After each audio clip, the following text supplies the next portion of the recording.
കുറേ ദിവസമായിട്ടേ അങ്ങോട്ട് വെക്കും ഇങ്ങോട്ട് വെക്കും ഒക്കെയാണ്. അപ്പോഴേ ഇന്ന് 6 മണി തൊട്ട് 7 മണി വരെയുള്ള എൻ്റെ കുറച്ച് പ്രയത്നം കണ്ടാലോ? അതെന്താ 7 മണി വരെ എന്ന്, അത് കഴിഞ്ഞാൽ പിന്നെ പണിയൊന്നും ഇല്ലേ എന്ന് ചിലപ്പോൾ തോന്നുമല്ലേ. ഇവിടെ കാര്യങ്ങളെല്ലാം രാവിലെയാണേ. അങ്ങനെ വരുമ്പോഴത്തേക്ക് 7 മണിക്കകത്ത് വെച്ച് ജോലിക്ക് പോകാനുള്ളവർക്കും ചോറ് കൊണ്ടുപോകാനുള്ളവർക്കും സ്കൂളിൽ പോകാനുള്ളവർക്കും എല്ലാം റെഡിയാക്കണം. അപ്പോൾ ഇതാ നമ്മൾ രാവിലെ ചോറാവുന്നുണ്ട്, മോരായി, പിന്നെ നമ്മുടെ പാവയ്ക്കയുടെ കയർപ്പ് മാറ്റാൻ വേണ്ടിയുള്ളൊരു ശ്രമമാണ് കേട്ടോ. കുറച്ച് ഉള്ളിയൊക്കെ അരിഞ്ഞിട്ട് തേങ്ങയൊക്കെ തിരികിയിട്ട് അങ്ങനെ ഒരു ചമ്മന്തിയും കൂടെ ഒക്കെ അരച്ചു. രാവിലെ ഇത്രേ പറ്റുള്ളന്നേ, 7 മണിക്കകത്ത് വെച്ച് വേണമല്ലോ കാര്യങ്ങൾ. പിന്നെ നമ്മൾ ദോശ ഉണ്ടാക്കി, അതിന് കുറച്ച് ചമ്മന്തിയൊക്കെ വേറെ ഉണ്ടാക്കി. 6 മണിക്കായിട്ടോ ഞാൻ എല്ലാം തുടങ്ങുന്നത്. അപ്പോഴത്തേക്ക് പിന്നെ 7 മണിയാകുമ്പോഴത്തേക്ക് തട്ടിക്കൂട്ടി എല്ലാം റെഡി ആക്കും. അത് കഴിഞ്ഞിട്ട് പിന്നെ 8 മണിക്കാണ് കേട്ടോ അടുത്ത ഒരാൾക്ക് പോകേണ്ടുന്നത്. അങ്ങനെ ഒരുമാതിരി എല്ലാവരെയൊക്കെ പറഞ്ഞു കേട്ടോ. അപ്പോൾ ചിലപ്പോൾ നിങ്ങൾക്ക് തോന്നിയേ എന്നാൽ പിന്നെ നേരത്തെ കുറച്ച് എഴുന്നേറ്റൂടെയെന്ന്. അത് നമുക്ക് പറ്റത്തില്ലല്ലോ, അതല്ലേ നമ്മുടെ പ്രശ്നം. ഞാൻ അമ്പാടിയൊക്കെ ഉണ്ടാക്കിയിട്ട് വന്നേ കേട്ടോ. നല്ല ചൂടാ പുറത്ത്, ഭയങ്കര ചൂട്, സഹിക്കാൻ വയ്യ.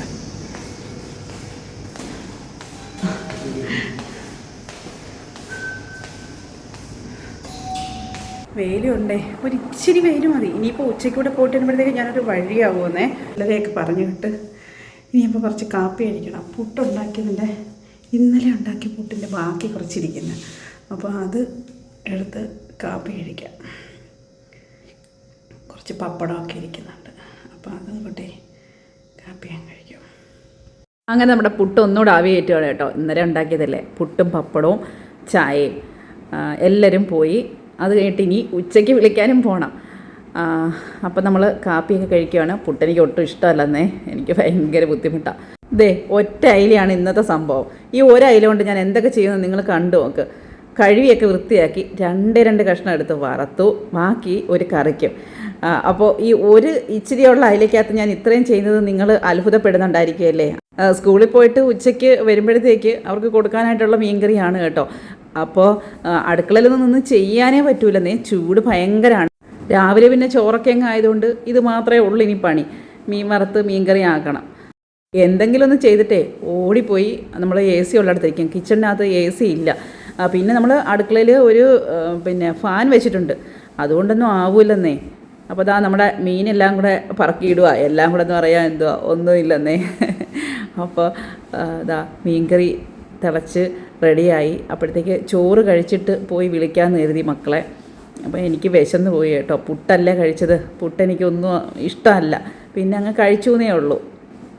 അപ്പോൾ നമ്മുടെ മോരും പാവയ്ക്ക തോരനും മീൻകറിയാണ്. മീൻ വറുത്തത് അവർക്ക് കൊടുക്കാൻ വേണ്ടിയേ ഉള്ളൂ. അപ്പോൾ ദാ ഞാൻ ചോറ് കഴിക്കുകയാണേ. ഇനിയിപ്പോൾ അമ്പൂട്ടിന് ഇതുപോലെ ചോറങ്ങ് കൊടുത്ത് അവൻ കഴിച്ചോളും. അവന് പിന്നെ പാവയ്ക്ക വേണ്ട, വറുത്ത മീനുള്ളത് കൊണ്ട് അവൻ അതിനകത്ത് ഹാപ്പിയാവും. മീൻകറി ഉണ്ടല്ലോ, മോരും ഉണ്ടല്ലോ. പിന്നെ ഭവ്യക്കുട്ടി വന്നേ, അവൾക്ക് ചോറെടുക്കുകയാണ്.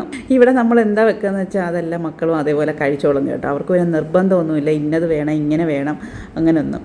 ഒറ്റ അയിലുണ്ട് ഇത്രയൊക്കെ നടത്താമെന്ന് നിങ്ങൾക്ക് പിടിയിട്ടില്ലേ. അപ്പോഴേ നമ്മുടെ ഇന്നത്തെ പരിപാടി ഇവിടെ വെച്ച് നിർത്തുകയാണ്. ഇഷ്ടമാവുകയാണെങ്കിൽ നിങ്ങൾ ഉറപ്പായി നമ്മുടെ ഒപ്പം കൂടിക്കോ. ഇതേപോലെ നല്ല നല്ല വീഡിയോസ് ഇനിയും കാണാം. Okay, by.